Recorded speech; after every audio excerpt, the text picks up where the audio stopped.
నెల్లూరు నగరంలోని రాజరాజేశ్వరి అమ్మవారి ఆలయంలో శరన్నవరాత్రి మహోత్సవాల్లో భాగంగా తొలి రోజు కలశ స్థాపనను భక్తి శ్రద్ధలతో నిర్వహించారు.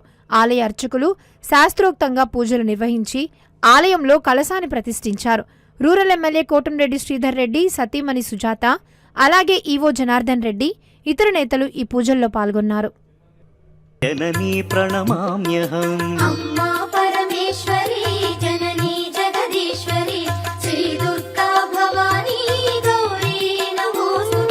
ముగురమ్మల మూలమైన పెద్దమ్మవు నీవేలే, భువనాలను పాలించే అమ్మవు నీవే కదా.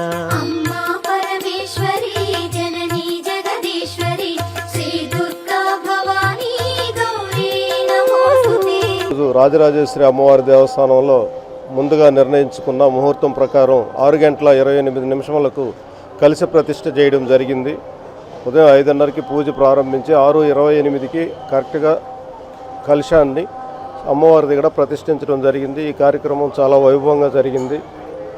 ఈ కార్యక్రమానికి ఇక్కడ ఈరోజు ఉభయకర్తలు మరియు గౌరవ శాసనసభ్యులు, వారి సతీమణి గారు, ఇతర ధర్మకర్తలు వీళ్ళందరూ కూడా ఈ కార్యక్రమానికి హాజరవడం జరిగింది.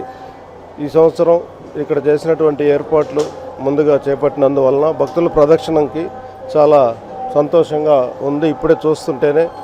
కాబట్టి ప్రతి ఒక్కరూ అమ్మవారిని దర్శించి తరించాల్సిందిగా విజ్ఞప్తి చేయొచ్చు.